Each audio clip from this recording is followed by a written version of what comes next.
What is up, everybody? It is so nice to finally be bringing you guys another video. Right off the bat, you guys are probably noticing two things, and that is that one, your boy, T Dizzy, T Money, whatever you want to call me, I'm back. And I am so glad to be back. I am super stoked to start making more videos and bring you guys some fresh new perspectives on the Bible and on faith as a whole. Hopefully I'm able to help you guys out with these videos that I'm going to be making, and that I'm already making, and hopefully I'll be able to stick to it more than I did in the past. But I'm super duper stoked to be making more videos, and pray that I'm able to keep putting them out pretty frequently. And the second thing you guys may be noticing is that the background is different, and that's because I got a new apartment. While that may not mean much to you, it certainly means quite a lot to me. And I mean, it gives you a better background, so like, kind of makes you feel a little more homey, doesn't it? It's almost like you guys are in my home now. Lit. But enough about me. Let's get right to the point. If you are anything but Amish, I have no doubt that you have heard a ton about today's topic over the last few months. I mean, you'd have to be living under a rock to not have heard about this. You literally can't get on the internet without hearing or seeing something about it. I have seen more memes about it than I ever thought possible. I have seen more news coverage about this thing than I had ever thought they could do. I mean, I have seen more people tuning in to this one particular thing than ever before. I'm sure that by now you are able to guess what it is without any trouble. I mean, it's so obvious. There's nothing like this, and there's literally nobody that hasn't heard about this. I mean, obviously, I'm talking about the Tiger King. I mean, what else would I be talking about? There's nothing else getting that much coverage right now, right? So, if you haven't watched this monstrosity yet, first off, how? How have you not heard or seen this? It's ridiculous. Second, you're probably a better person than I. And third, you probably are wondering, what the heck is the Tiger King? You probably already think that anyways with all the stuff you've seen online. You're probably like me and you held off on watching it, and you're probably gonna end up watching it and getting sucked into the rabbit hole like the rest of us, so I'm sorry. But to give you a quick summary, basically it's about this like redneck dude named Joe Exotic who owns a zoo in Tulsa, but the zoo is like a big cat zoo. It's got like a lot of tigers and stuff, and this dude is like crazy. Let's see, he is like a country singer. I'm pretty sure he's a meth head. He loves to blow stuff up. He's trying to like get this lady killed, and because of that he's in prison now. But you kind of feel for him, not about like the prison thing, but because she like probably killed her husband, and she's like totally crazy, and he's actually really good to his tigers, and she's not. And it's, to sum it up, it is absolutely crazy. I mean, this is not at all a show to model your life after. And Joe Exotic is not a person to be a good role model for you either.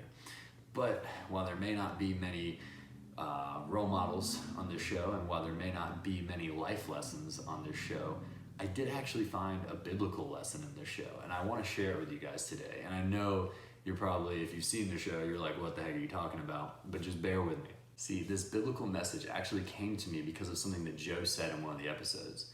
He was talking and he pointed out the fact that once a tiger reaches a certain age and a certain size, it is no longer safe to be around people other than trained zookeepers. Although tigers may be cute, cuddly, furry little animals when they're cubs, they quickly grow and grow and grow, and it's not long before they go from cuddly to dangerous.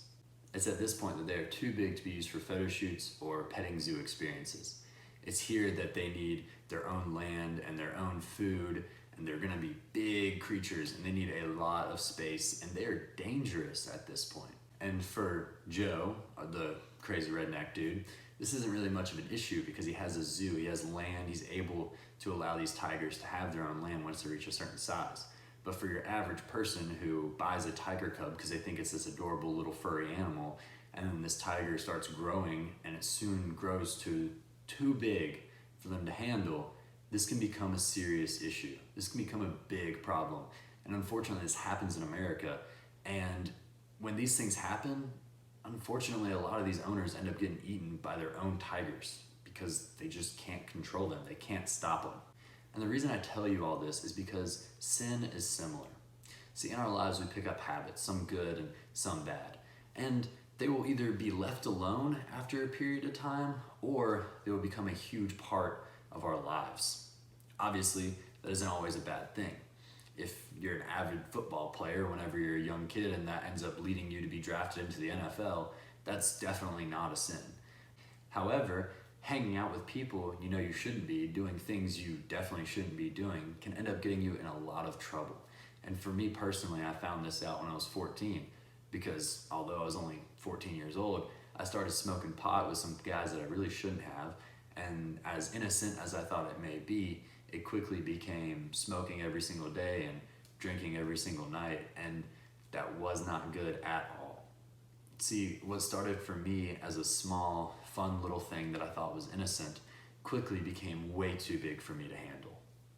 What we think is a small, fun little thing to do can quickly take over our lives and sometimes even eat us alive. Whether it's lying, porn, alcohol, stealing, cheating, or anything else like that, Satan will happily convince you that it's not that bad until it becomes too late. This is why Romans 12:2 is so vital. It reads, "Do not conform to the pattern of this world, but be transformed by the renewing of your mind. Then you will be able to test and approve what God's will is, his good, pleasing, and perfect will." The only way you can live your life without having to worry about sin overtaking you is by living a life fully submitted to Jesus Christ. It is whenever we recognize his love for us and the sacrifice he's made for us that we are able to start removing sin from our life through his help and through the Holy Spirit within us. See, when we focus on him, things start to change. This is why Colossians 3 verse 2 says to set your mind on things above and not on earthly things. It's when we intentionally focus on God that we stop thinking so much about sin. I believe this is why Jesus said that the most important commandments are to love God and to love others. When we focus on loving God, we won't want to sin against him because we care so much about him and about the relationship we have with him. And it's the same with others. When we love them so much, we won't want to lie to them, we won't want to steal from them, cheat on them, anything like that, because we love them so much that we don't want to hurt them. Because sin hurts others. It hurts others and it hurts our relationships. So to sum all this up, I just want to say that the formula is simple. What you think about most is what's going to rule your life. The more we think of God, the more he becomes the true Lord of our lives. And there is nothing, and I mean nothing, greater than living your life sold out for the King of Kings and the Lord of Lords, Jesus Christ. And I pray today that if you don't know him, you would seek him, and I know that if you do, you will find him. God bless you all.